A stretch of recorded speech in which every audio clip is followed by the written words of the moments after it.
Welcome to episode number 296 of Category 5 Technology TV. It's Tuesday, the 21st of May, 2013. I'm Robbie Ferguson. I'm Christa Wells.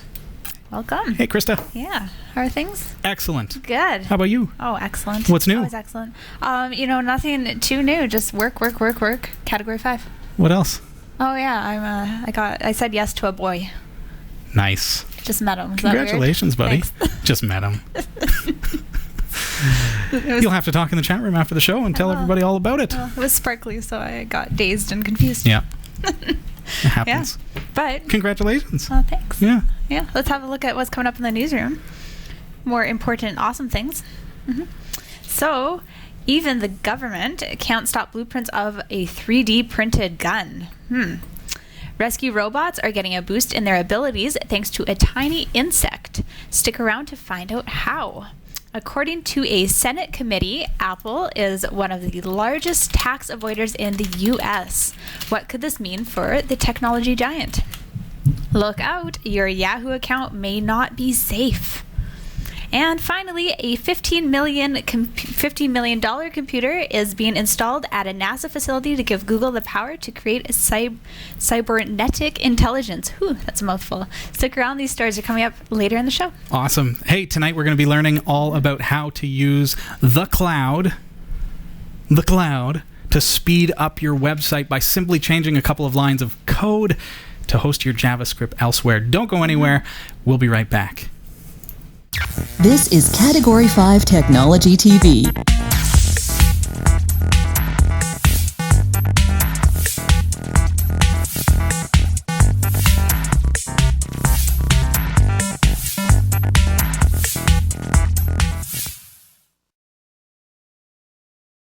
At EcoAlkalines, we believe you should be able to trust your batteries not just here, but here, and here.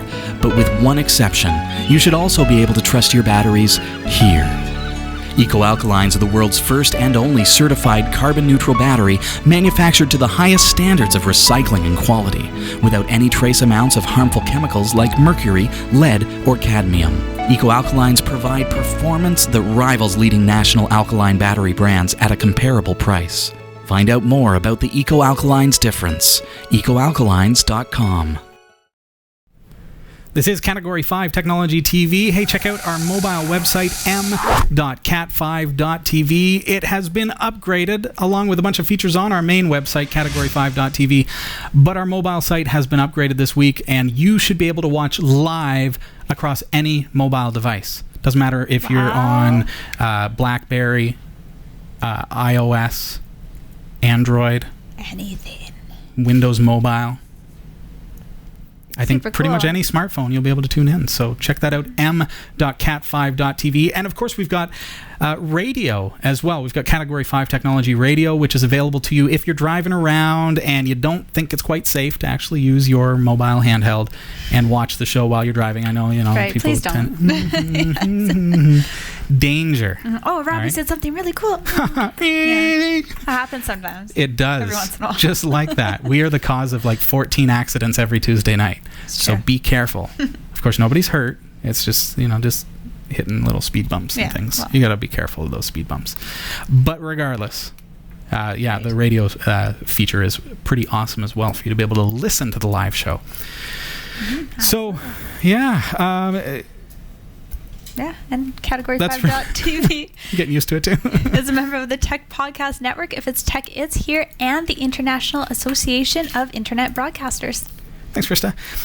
We've added a new feature on our website. I mentioned, we've been doing a couple of little things here and there to improve things for you. But on our website, category5.tv, you'll see that actually in the show notes for episodes now, we have a really cool new feature. I know it seems like, this. You say, oh, galleries, that's cool. But look at this. We've actually got pictures, high-res pictures. And these are provided a lot of times from our resident friend, Heather Bailey-Brown. And we love having these on our website. So be able to get access to those photos right on our website. We've got the new gallery is going to be growing over the next little while. So how cool is that? Very cool. Welcome to our new registered viewers as well. Do you have a list there of some of the registrations that we've had this week? I do. These are all fantastic names. There is VA7MN. Would that be like Vatman? Sure. Vatman. That sounds cool. It's like Batman, but it's Vatman. But it's not. Yeah. Just still cool, hold the though. vowels. Yeah. And there's someone had fun with their keyboard. ASDF. Welcome. ASDF was taken, so they went with ASDF. Double. ASDF. Way better. Wonder what their password is. Was it HJKL? Twice. Yeah, and Baloney Danza. Baloney Danza. Welcome. Nice to have you joining us here at Category 5 TV. Hey, if you'd like to become a registered viewer, it's free. Go to category5.tv and you'll be able to get some cool features that are only available to registered viewers. You can get that at www.category5.tv. Tonight we're learning to make our websites faster using content distribution networks. And specifically, we're looking at JavaScript tonight. So you've got a website. I do. I obviously have a website. One of the things that we have to really take into account when we're building our websites, when we're maintaining these websites, is that we want to have a really well-performing website. You want people to be able to get there, and it loads pretty much instantaneously. If we bring up category5.tv, I'll bring up my browser, things load awfully quick. You don't really notice a delay. And that's because a lot of work has gone into the fact that it should be really, really fast to have your website load. And it's tough. I mean, a website such as category5.tv is very, how would you say, it's very rich in content. Yes. It's very visually rich. The graphics are exceptional. Graphic designer for hire over here. Shameless promotion. Yeah. So it's pretty awesome. But how does it run so fast? Well, we take advantage of things like content distribution, minification, and different things like that. So tonight we're kind of getting our feet wet and looking at a technology that's going to allow you to move JavaScript off of your own web server and put it into the cloud. Excellent. Yeah. So what is the cloud? I mean, the cloud, really, you've heard the term, is essentially just faster computers than your own server, and they're all interconnected. And so because they're interconnected, they talk to each other and they can determine which is going to be the best server to serve you up, the viewer of the website, to serve you up the content. So for example, our content distribution network here at Category 5, we have positions in Japan, in America, several in America, a few in Canada, some in Europe as well, so that if you happen to go, say you're in the Netherlands, for example, and you hit the website, you're going to actually be served up copies of files from a server that's more local to you rather than getting it from our Canadian server, for example. Content distribution does exactly that. So how do we leverage that technology on simply JavaScript, for example? So I want to look at a couple of things. First thing that we're going to do is we're going to look at a tool that's called fancyBox, because I don't know if you've used that before. It's a great free tool. I'm just going to go to fancybox.com, and when we that's not it. Fancy apps, pardon me. Don't know what that is that we just advertised. Fancyapps.com. Sometimes that'll happen. Oops. There we go. Live error. I was going to say that was a really fancier looking site. On Fancy Apps, you can get FancyBox, and you can go license and download, and you can download. There's version 2.1.4. Reason that we want to do that is we want to have simply a script that we know to be a reliable jQuery JavaScript website, so that we can test this thing out. So what is, looking at what fancyBox is, it's basically one of these kind of things. So you get light boxes, and they're able to go through photos in a gallery type system, right?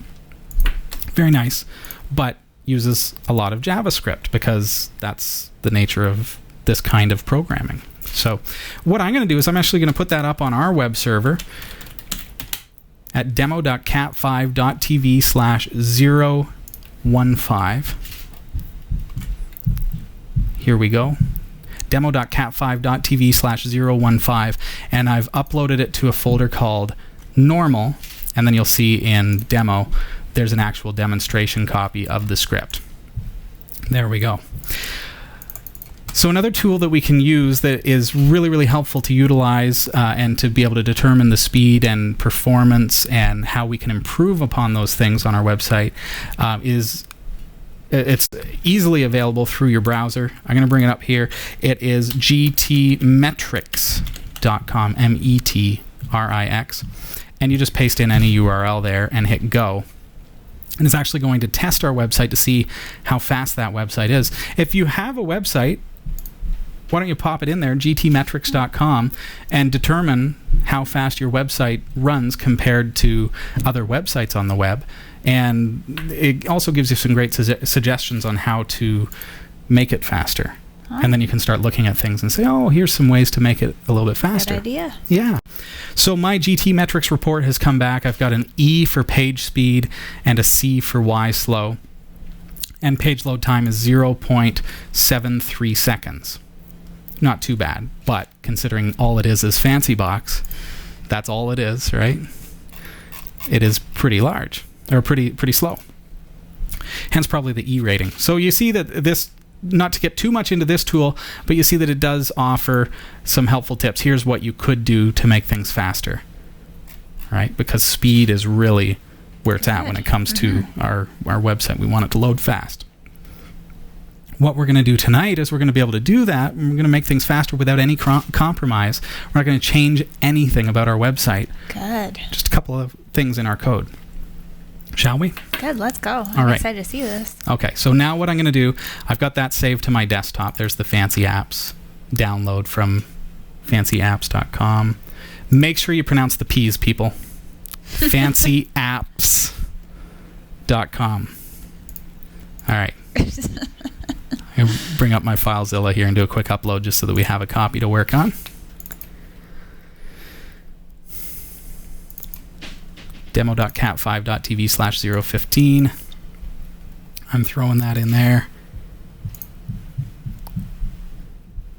Here we go. A couple more files. There we go. Okay, now I'm going to name this one CDN. So now we have an exact copy of that application, but it's now in the CDN folder. So you know that it is exactly the same thing. There have been no changes to this script yet, but this is just in another folder, so we can test against itself. So we're going to open that up, and we know that we're looking in the demo folder. This is strictly for the sake of the demonstration, but keep in mind, of course, you're going to be editing files on your own website, so this could be your index.php or perhaps your header.php or whatever you ended up calling it when you built the website. If you're using WordPress or something like that, it might be part of your template. So you could actually open your template file and make these same changes to make your WordPress blog faster. So before I actually start editing this code, you see that? There's the code for just the demonstration page that comes with fancyBox. I want to take a look at the technology that we're going to be utilizing. Content distribution networks are available from, Google offers a great way to be able to get your JavaScript libraries and things like that. But there's another one that's provided by Cloudflare called CDNJS. That's the one that we're going to be really focused on tonight because our performance tests have really shown that one performs better, and you can find out more in my blog, and we'll bring that up. So understanding, of course, JavaScript is the code that allows you to do some of the more advanced kind of things on your website without Flash, like the jQuery, JavaScript functions and files and things. If, for example, I look at the source code of this page, you see that it's actually linking to a bunch of JS files, JavaScript, and these files contain other code, and that's what actually makes it work.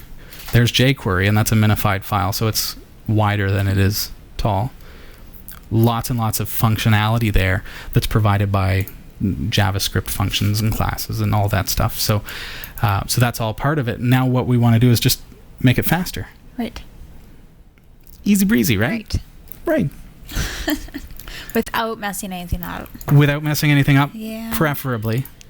That's the idea. I mean, if you can do this and make your website much, much faster with no compromise, with no risks, and your website visitors are just, oh, wow, it loads really, really quick. So they visit you like 10 times instead of one. They just sit there, quick? refreshing. It could happen. And we are literally just getting our feet wet. Okay. So first of all, I want to go up to Google. And we're going to actually bring up the Google version of jQuery, for example. jQuery. So it's developers.google.com/speed/libraries/devguide. Doesn't really matter, but a Google search gets you there. And I will post a link in the show notes for episode number 296. But you notice here that available libraries. Okay. The reason that I want to show you this is I want to show you how much more versatile CDNJS is. Mm-hmm. Because Google really restricts the amount of JavaScript libraries that are available to you and tools that are available.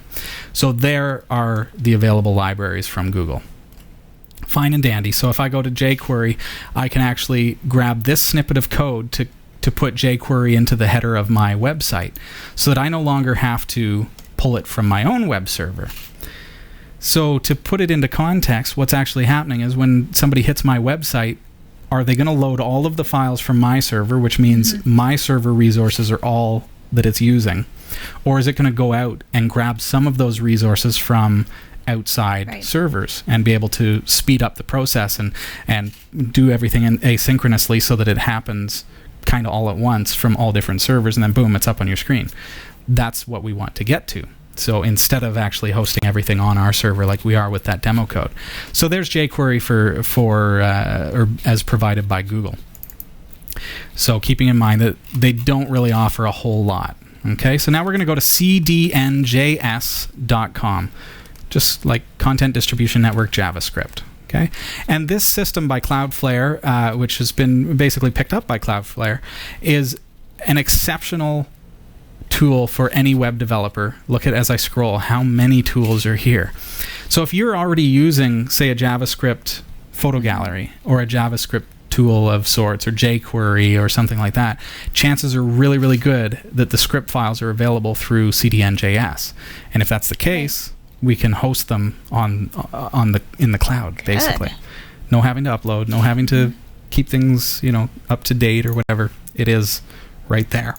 Pardon me. Okay, so I'm going to go back to my code here, and I see first and foremost the first JavaScript file is loading from my server, and it's jQuery version 1.9. Okay, so at cdnjs.com, I simply want to use the search up at the top just to make things faster. You don't have to use the search, but it just makes it easier.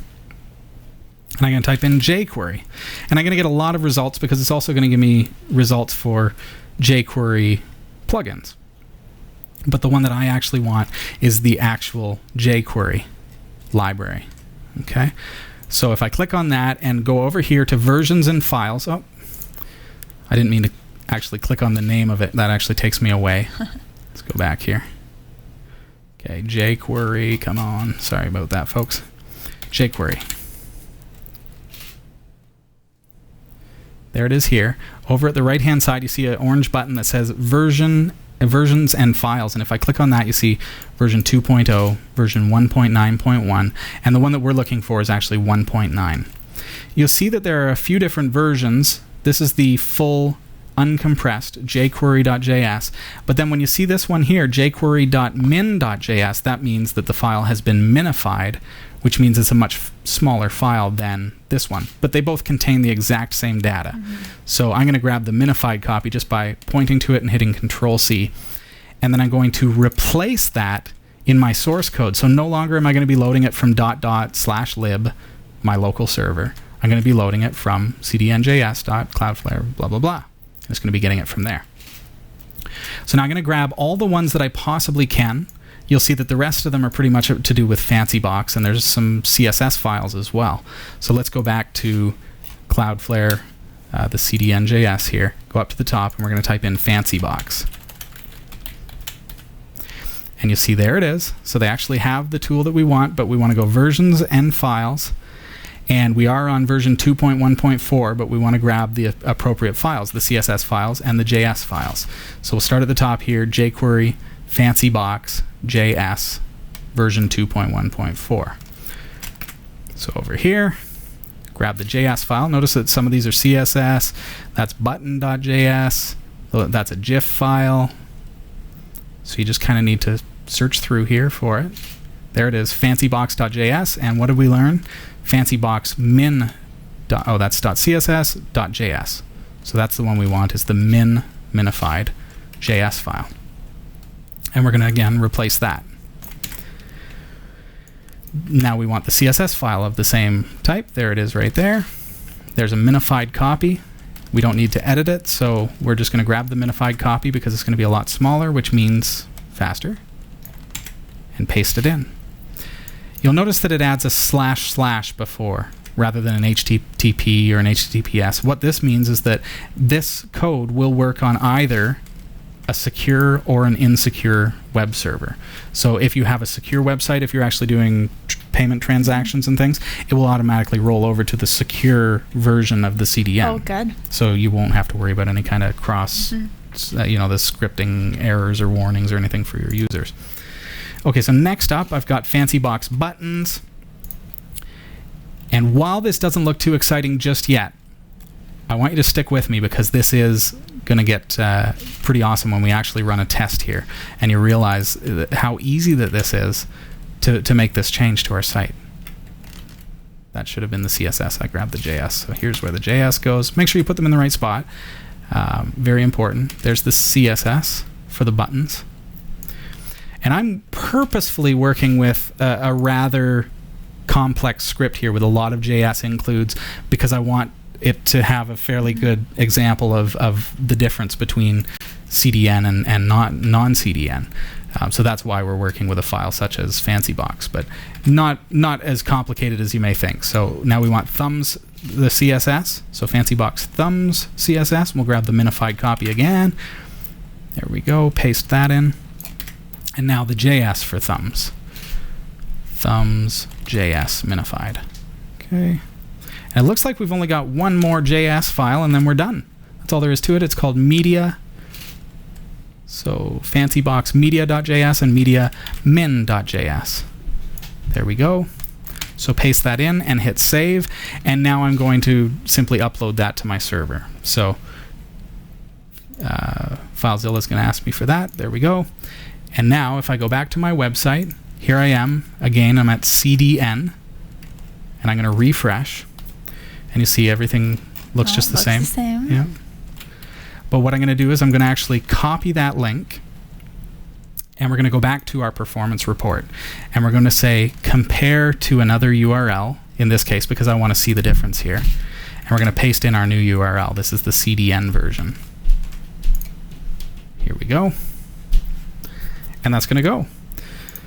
So, are there any JavaScript libraries that you use quite often? Or I'm a jQuery guy. I love jQuery, so you got to see this. I don't know, honestly. Oh my goodness. Oh my goodness. No, indeed. I don't have any off the top of my head.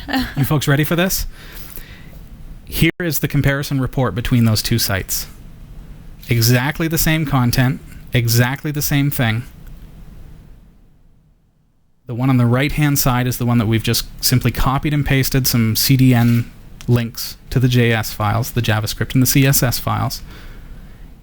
And that's the difference that we see. Look at the difference as far as we've got. It's just like that. Way better. Way better. Mm-hmm. Here's comparison. So the green here is the normal one, and the blue is the CDN. This is the score. So it's almost twice as good, if you can. It says higher is better. Let's scroll down a little ways and see. Page load time. 0.5 seconds it looks like, as opposed to 0.73 or whatever it was. So when you look at it visually, that's basically cut off 2/3 of the page load time just by making that little change. Minification, here's a good example of what minification has done for us. Look at the page size. Lower is usually better. Minification has reduced our page size to just over 2/3 of the size. And that's all there is to it. So great tool, GTmetrix.com, to be able to test your site. Now we can go through and we can determine, what else needs to be done. We can go home and we can just run a scan on the CDN. version of my website, and it will now provide me with more information about what I should do to be able to speed up my website. There it goes. Wow. That was really neat. There we go. So now we're up to B. And that's with no other changes. I haven't done anything else to my really website. Good at copy and paste. That's it. Yeah. Copy and paste. Control C, Control V. Folks, it's easy. I want to draw your attention real quickly before we wrap up just this one little segment tonight on web design and speeding up our website, baldnerd.com. I wonder whose blog that could be. If you head on over there. Yeah.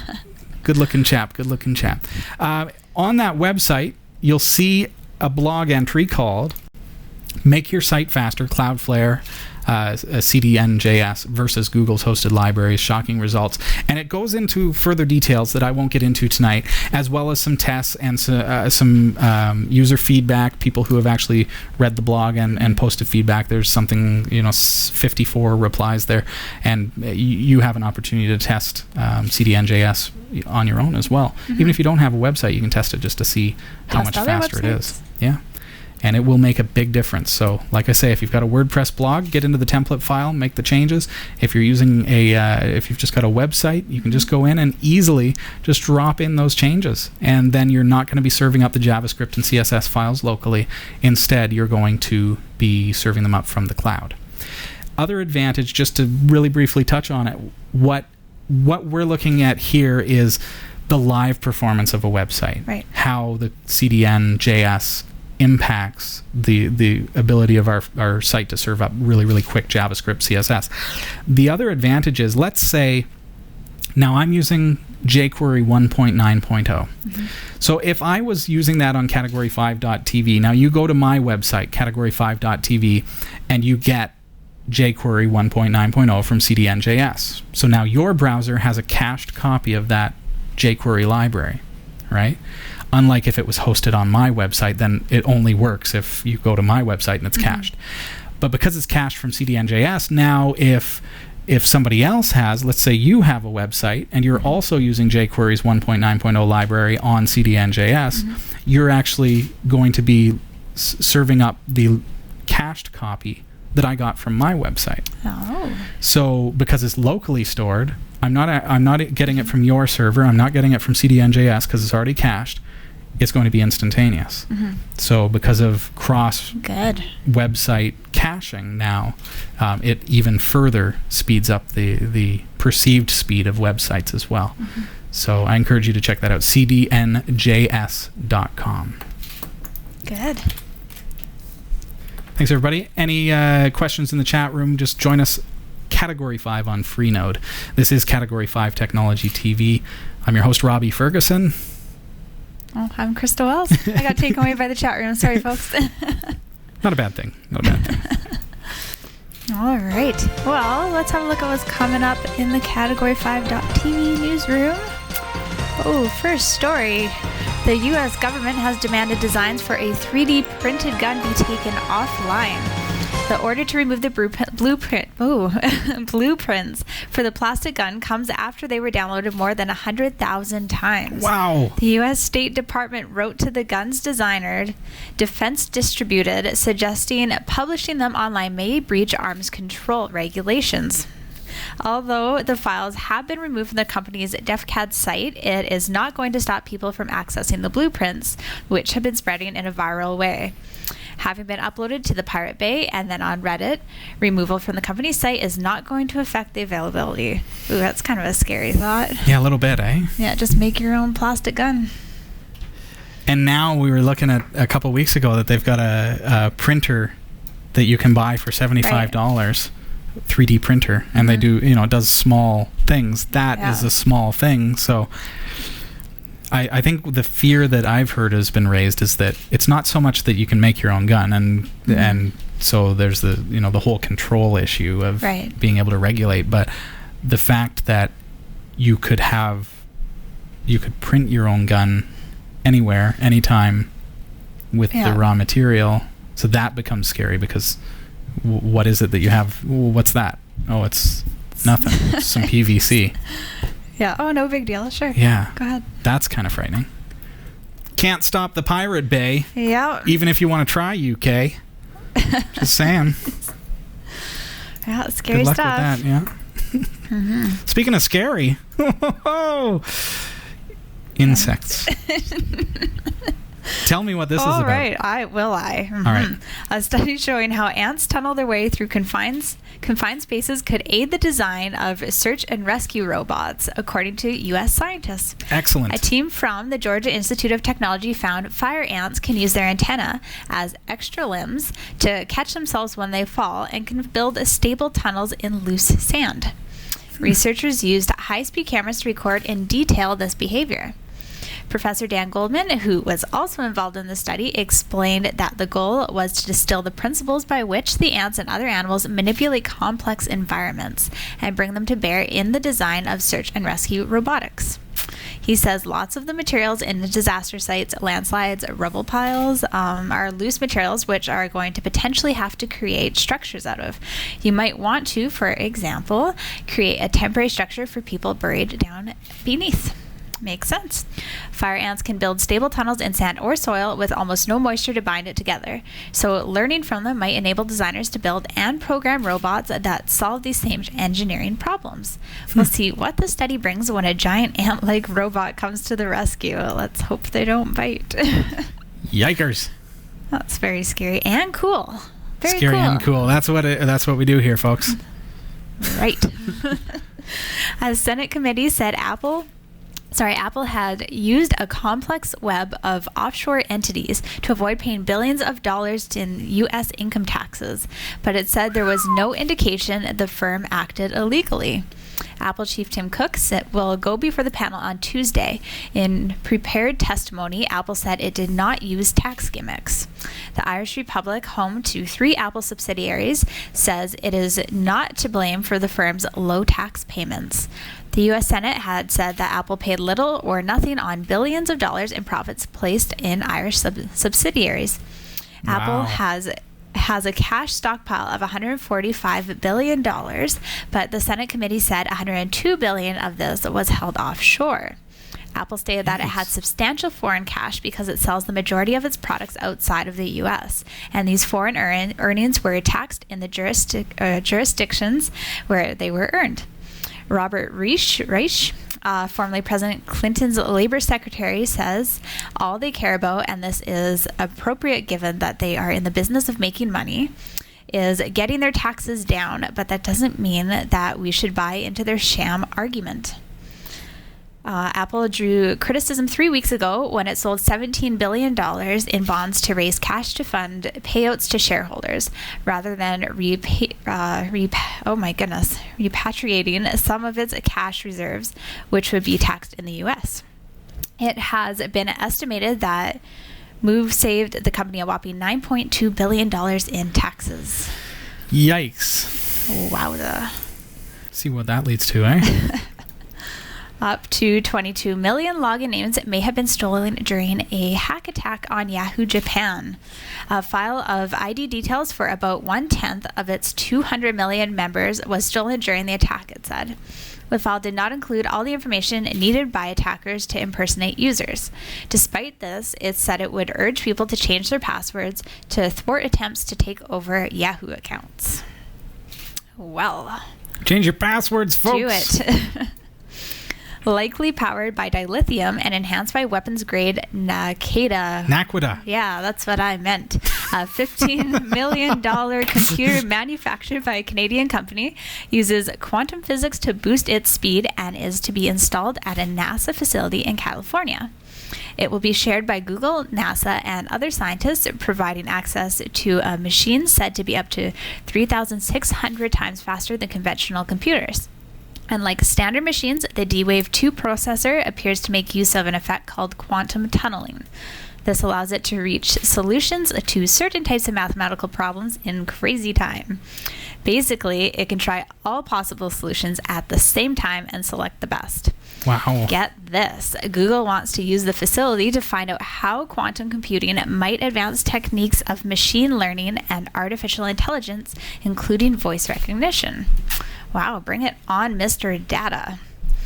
NASA, on the other hand, will likely use the machine for scheduling problems or to study rocks or something really cool like that. Yeah. You guys can get the full stories at category5.tv/newsroom. The category5.tv newsroom is researched by Roy W. Nash and Heather Bailey Brown with contributions by our community of viewers.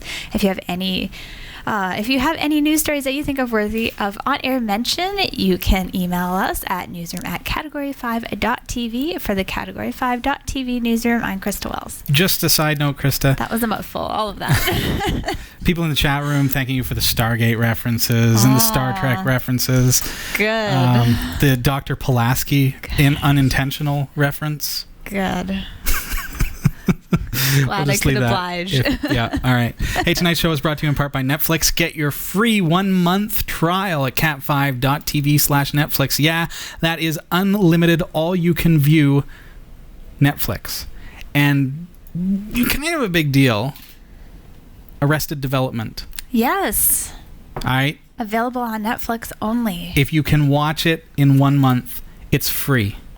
There you go, folks. cat5.tv/Netflix. Catch the brand new season of Arrested Development. I'm excited. Also, Category 5 Technology TV is brought to you tonight in part by NetTalk. Now with unlimited text messaging, you can eliminate the need for a wireless text plan from your cell phone provider. Upgrade your NetTalk Duo account with the NetTalk Text Plan. For the cost of a couple of cups of coffee per month, you'll receive unlimited texting throughout the USA and Canada. Check out cat5.tv/phone and you're going to start saving money instantaneously. Good. Yeah. We like to save money. Instantaneous money saving. Yep. Good. All right. Well, I've got some great questions here. Excellent. You feel like answering some great questions? Do I ever? Well, thanks for sending in your questions, folks. If you've got a question, by the way, you can email Christa. It's live at category5.tv while she's sitting at this desk. So make sure you do that if you've got your question, or join us in the chat room. We welcome your questions there as well. All right. Oh, howdy, y'all. I just watched the retro gaming episode this afternoon. Talk about memories. My first games that I would play for hours at home were Forbidden Forest on the VIC-20. The VIC-20. My first computer. Yes. Interesting. Not really a computer at all. No. I didn't know what it was. Those things are awesome. That just kind of goes to show, VIC-20 before your time? Yeah. Before you were born? Maybe. It's possible. Interesting Way to date note. myself. All right. Interesting note about those cassette decks. They were actually 300 baud. Is that right? Yeah. Acoustic modems. The next biggie for me was Elite on the C64. I can't begin to tell you how much time I spent playing this instead of watching TV. From Interesting. Randy. That is interesting about the cassette decks. We used to, before we had like microchips, we had cassettes, audio cassettes. And we could record our computer data to that. Interesting to note that it's actually a 300 baud modem. I didn't know that. So it was actually recording that data transmission in an, I guess, like it uses an audible format, right? So that's why when you remember dial-up, sure. It was like that. I remember that. That's what the audio cassette sounded like. Really? Yeah. So it makes sense, but it would be only one directional. At least at any given time. That's kind of cool. Thanks for the little tidbit. Awesome. A little blast from the past. Yeah. Now I know how the technology from 1976 works. Good. Imagine I understand it'll take it you to now. figure out this year's technology. No, that's not happening. No. Now, how did that cassette that used to be able to store 20 kilobits, and now we've got the whatever it really is? I don't know. I mean, my camera's got a 32 gigabyte card in it. Right. And you still run out of space. Oh, every yeah. once in a while. Yep. Back up. Always back up. Oh, what else do you have for us? Here is a question from Trevor. Hey, Trevor. Hi, Robbie. In episode 266, you answer a viewer's question how to connect to a server by editing the FS tab file. I was trying to connect to mine, and this worked for me. Good. However, I installed the new Debian 7, and that doesn't work anymore. It mentioned something about not supporting SMBFs.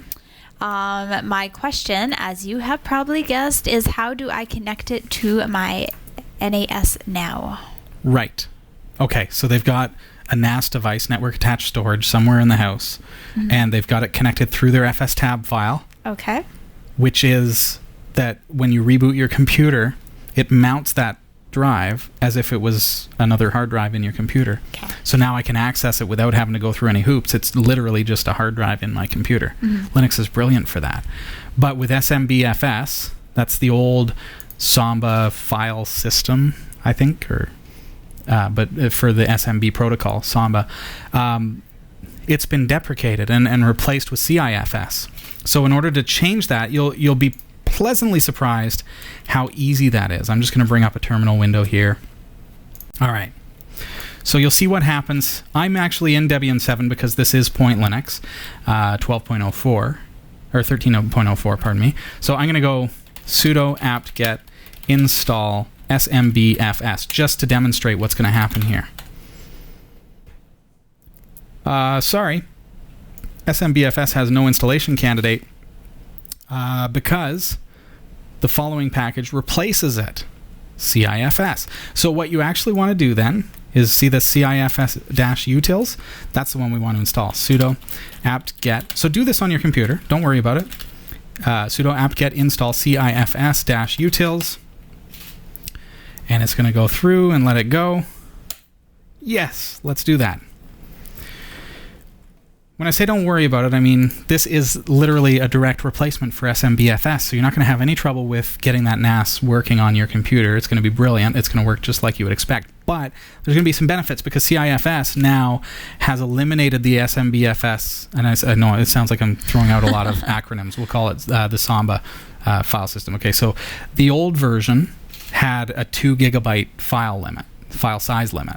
So if you were in the middle of recording a video and it hit the 2 gig mark, guess what? It's corrupt. Not a good situation. Or you're trying to transfer a great big, 4 gigabyte ISO image over the network, and SMBFS, chokes out because it can't do that because it's 2 gigabytes. So then CIFS fixes that. Also, CIFS will, this is the new version, will work better with things like network dropouts. So if your network loses its connection, you won't have to reboot your computer or reinitiate the mount command, sudo mount-a. You won't need to do that in order to keep up and running. It's going to be more persistent. Keep in mind there, with my command that I use to install it, now, of course, I'm on Point Linux, so I had typed sudo apt-get install CIFS-utils. If you're on true Debian 7, you'll just type su and then hit enter. That will make you super user, and then you leave out the sudo command and enter it like that. So now that I have that installed, so I've got CIFS installed, now I can go su or sudo in my case. And depending on what you're using, I'm using Pluma, you might be using Nano, and these are your text editors, right? So let's do it through Pluma, etc fs tab. So what I've just said is become super user, open my text editor, and open this file, fs tab. So that file, I have a sample SMBFS share, okay? And it's probably strikingly similar to the one that you have, just that your mount points and everything are set. So where it says SMBFS, change that, CIFS. Save your file, close it, and then you type sudo, or in your case, if you're on true Debian, just su, enter, but in my case, sudo mount-a. The command is mount-a. That is going to go through all your FS tab and mount everything that it finds there without having to reboot your computer. It's also a great way for you to be able to test. If you're messing around with FS tab and you're not too sure, it's not safe to reboot your computer. It's not a good way to test, right? Because what if you've broken something and then all of a sudden your whole file system can't mount because FS tab, which tells it how to mount, is broken. So typing mount-a will tell you that, hey, there's something wrong, or it will actually just work. So much safer way to do it. Thank you very much for the question. I hope that helps you out. Good. All right. There's a question from Robert. Hey, Robert. It says, hi, Robbie and Christa. This is a follow-up to my question regarding getting Steam working on Point Linux from episode 295. Yes, I am using Point Linux 64-bit, and I have tried that command you suggested without success. Due to this and my email client evolution not working, I have gone back to Zorin OS. Okay. Although it is not perfect, at least the program I use does work. So for the time being, I will stick with Zorin OS. Burn. Thank you for your help. Linux is fun. As far as I'm concerned, Linux is fun because we get to play and work our way through these little, if you run into those kinds of issues. I'm curious as to why you can't get Steam installed, and I think maybe we'll dedicate a show to simply installing Steam on Point Linux just to show you how it's done. But certainly with Evolution, I'm just going to bring up Synaptic Package Manager, and this is where the show gets really real, because if there's a problem with the installer, then we're gonna encounter it right now. I'm going to type in Evolution in Synaptic Package Manager, and you'll see that I've got it here, and I'm going to see where that's getting that from. That is from where does it show me? It's in there anyway.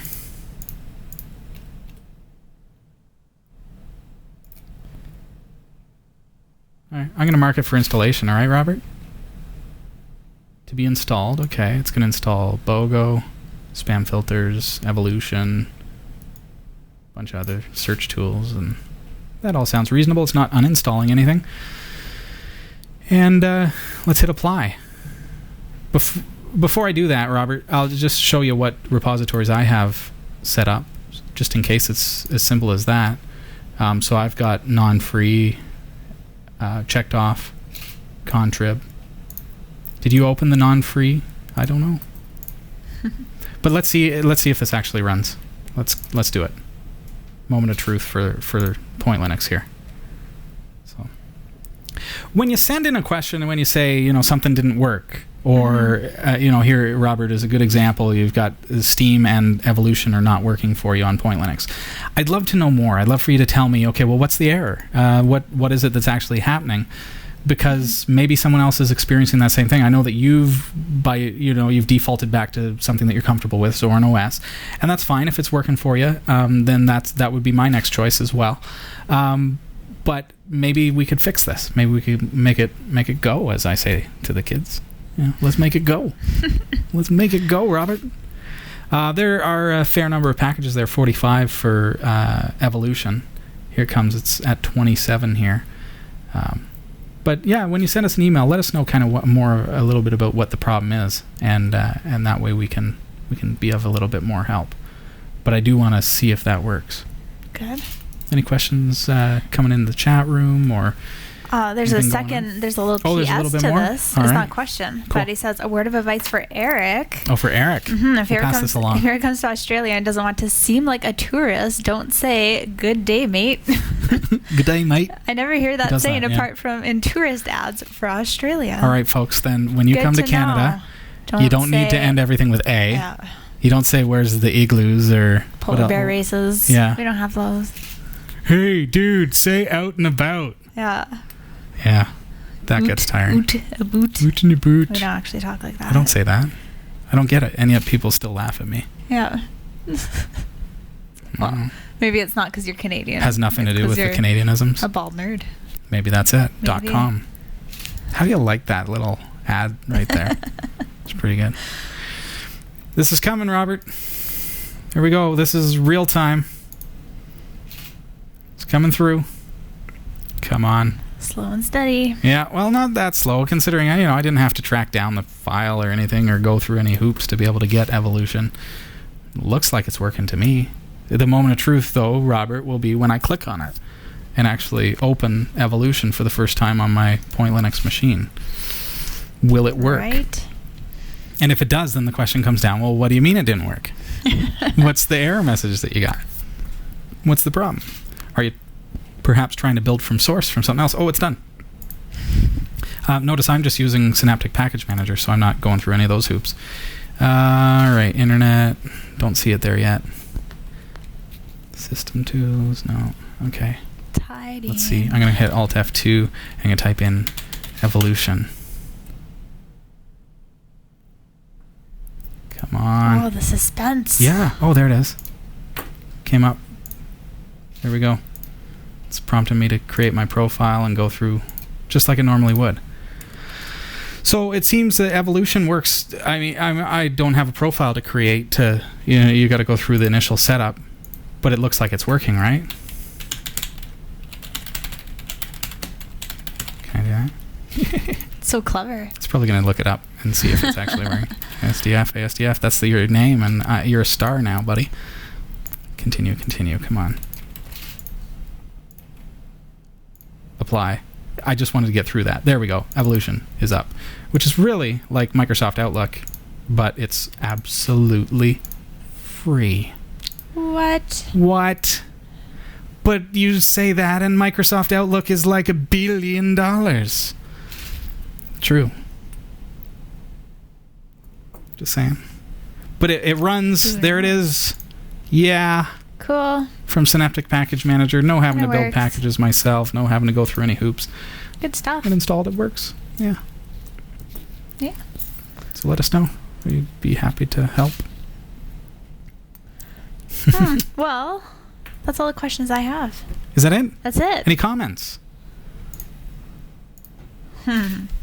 Jot says, "Where's the igloos, mate?" Hey. Nice. That's like where's the igloos, mate? That's really mixing things up there. Jot it's from offended Netherlands. A whole bunch of people. Jot's from Netherlands. All right. I want to show you, we've looked occasionally at some clever phishing scams here on Category 5 Technology TV. And the reason that I show you and why Christa and I like to show you phishing scams is not to show you anything that is malicious, but instead to help you to learn how these things trick you so that you can be safe. And I got this one. I'm going to actually because I want to keep people's email addresses private, I am simply going to copy this to, let's see if I can hide your email address here. Hopefully I can. And if not, okay, yeah, that worked. Okay. I got this email. It's text only, but fairly convincing if you are a LogMeIn user. Dear client, you're receiving this notification because you have chosen LogMeIn software as the remote control solution of your business. We have been informed that a remote execution vulnerability exists in the LogMeIn software, which allows hackers to compromise a successfully exploited computer. So immediately that sounds scary, and I want to figure out what's going on. And I'm apt to click on the link, which says this emergency patch can be downloaded from the following. And it's https://secure.logmein.com. And there's a download link, and it's going to take me, I would assume, to logmein.com, right? Mm-hmm. What have we already learned on the show, though, about those links that come to us in email? It's that they're not always as they appear. Right. Right? So don't trust it. Exactly. If I mouse over that, notice down at the bottom there, that's the actual link. hydroxinc.com/logmein patch, whatever. Okay, so obviously it's not coming from https://secure.logmein. It's coming from that weird website /logmein patch. Likely a virus. Could be something that gives, ironically, it could be something that gives the attacker access to your computer, for example. It could be a keylogger, so the next time you log into LogMeIn, they're tracking you using your username and password. Next time you punch your debit card information into your online banking, they could be tracking that and having it sent to themselves. So just another good example of, a clever phishing scam that immediately grasps you and says, okay, you are a user of this software, which maybe I'm not. Right. But 1 in every 10 is. Like 1 in every 10 person is going to go, oh yeah, I am. So you have to watch out for this stuff, because you can't think, oh, well, it's got to be legitimate because they say I'm a user. No, because they're going to send it to 1 million people. And if 1% of those people are LogMeIn users, for the example, then they've got their in. Exactly. So, watch out. Yeah. I have another question here in the chat room. Oh, yeah? Yeah. Invincible Mutant says, I have a problem on SHHFS. when mounting my 2 terabyte drive. It does not give you the right drive size. Hence, when I back up big files to the drive, it always complains I don't have enough space. I'm assuming that he means SSHFS. SSHFS. Is that? Oh, okay. Oh, yes, it was corrected down below. SSHFS. Okay. So what's the problem? It's not detecting the correct space. So SSHFS is now mounting a remote computer's hard drive via the SSH protocol, which is really cool and really an awesome thing to be able to do. But it's detecting the size incorrectly. 2 terabyte drive does not give the right drive size. When I back up big files to the drive, it always complains that I haven't got enough space. Are the files large? In that, could they be surpassing the ability to save over that protocol? I don't know if there are limitations or anything like that, but unfortunately, I don't really know what that could be, just like that. Without knowing more about the system and how it's working. So you could perhaps send us an email, Invincible Mutant, with your FSTab entry. I'm assuming you're doing it through FSTab. If you're using the mount command, you could send that to us as well, and I can take a look. And then just to know how much hard drive space is actually there and how much you're trying to put on it. Because keep in mind that there is a certain amount of overhead that even if you think that you have, 2 terabytes, it's not actually literally 2 terabytes because there's a lot of overhead, and 2 terabytes is not actually the capacity of that drive because of the overhead and because of the way that the file system is structured. So it's quite a bit less than that. So if you think that you have literally that and if you're pushing to the edge of, okay, it's almost full, but it says that I have 400 megs and I'm only copying 350, why isn't it copying? It's quite possible that overhead is what could be throwing you off. But we need to know more about your setup and maybe even have a look if you want me to. It sounds like you're on Linux, so I could SSH in if you want to open us up. Pop me an email and we'll talk about it. So good. See what we can do. You have time for one more question? Sure. Here's a question from Sprint Cowboy. Hey, Sprint Cowboy. It says, how do you make a group and how do you assign the users to the same group through the client side since there is no GUI? CLI? Through the CLI? Oh, so on the command line interface. And he says he's using Linux Mint. And so are you doing like a server environment? You want to be able to do this? Should be able just to create the group with group add, right? Group add being the command, user add to add a user to that, or to the system. Maybe send me a bit more information. Kind of depends on what you're doing. If I get you right, though, it's just group add.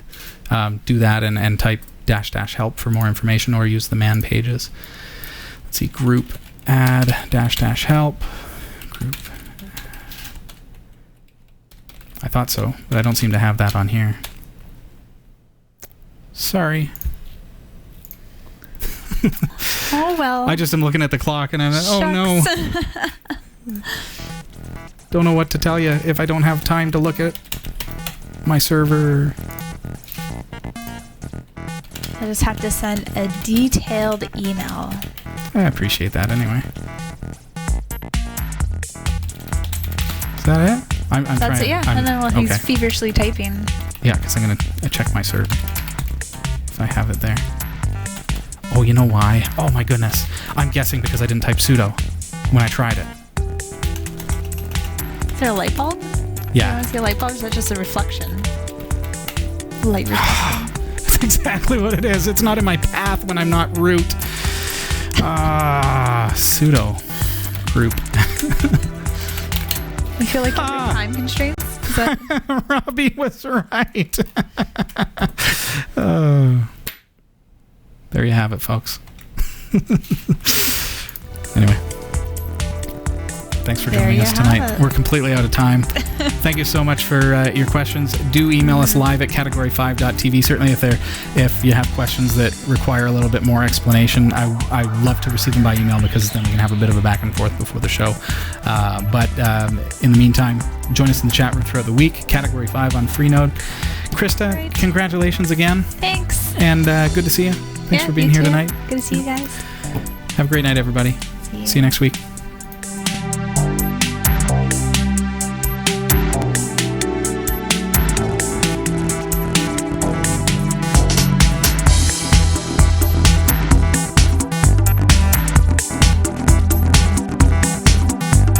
We hope you enjoyed the show. Category 5 TV broadcasts live from Barrie, Ontario, Canada every Tuesday at 7 p.m. Eastern. If you're watching this on demand or through cable TV, check out the local showtimes in your area at category5.tv and find out when you can watch live and interact in the community chat room. Category 5 is a production of Prodigy Digital Solutions and is licensed under Creative Commons Attribution 2.5 Canada. We'll see you